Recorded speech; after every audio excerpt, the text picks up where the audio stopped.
Kā uzņemt olbaltumvielas esot vegānam? Pēdējā video es minēju, ka labākie olbaltumvielu avoti ir dzīvnieku izcelsmes olbaltumvielu avoti – gaļa, zivis, olas un piena produkti. Ja visi produkti, kuriem vegāni veikalā iet garām ar milzīgu līkumu. Bet vai šis nozīmē, ka vegāniem nav iespējams uzņemt kvalitatīvas olbaltumvielas? Nebūtu nē. Šis nozīmē to, ka vegāniem ir jābūt nedaudz gudrākiem ar olbaltumvielu uzņemšanu. Ok, bet kāpēc vispār dzīvnieku izcelsmes olbaltumvielas ir labākas par augu izcelsmes olbaltumvielām? Vai tad visas olbaltumvielas nav vienādas? Nē, olbaltumvielas atšķiras divos veidos – to aminoskābju attiecībā un gramošanas pilnīgumā. Aminoskābju attiecība attiecas neaizvietojumu aminoskābju daudzumu konkrētā olbaltumvielu avotā. Jo vairāk, jo labāk. Un kas ir neaizvietojumās aminoskābes? Tās ir aminoskābes, kuras tavs ķermenis nespēj sintezēt, tāpēc tās ir jāuzņem caur uzturu. Dzīvnieku izcelsmes olbaltumvielās visas 9 neaizvietojumās aminoskābes ir nepieciešamas daudzumos, kamēr augu izcelsmes olbaltumvielās nav. Ja vienīgi izņēmumi ir sojas produkti, kvinoja, amarants, čija sēklas un kaņepju sēklas. Un gramošanas pilnīgums attiecas uz to, cik pilnīgi tavs ķermenis spēj izmantot visas uzņemtās olbaltumvielas. Ja arī uz iepakojuma rakstīs 30 gramu olbaltumvielu, tas nenozīmē, ka tavs ķermenis arī saņem visus 30 gramus olbaltumvielu. Kāpēc?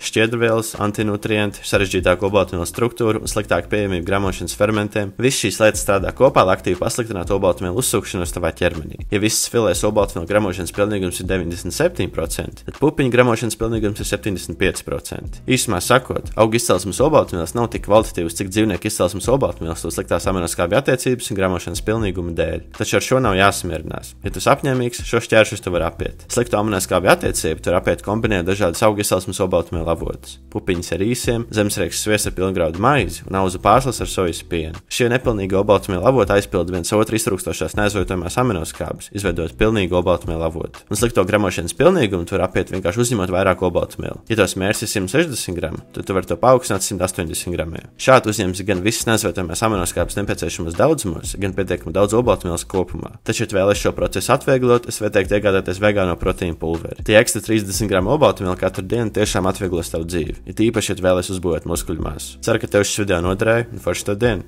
Čau!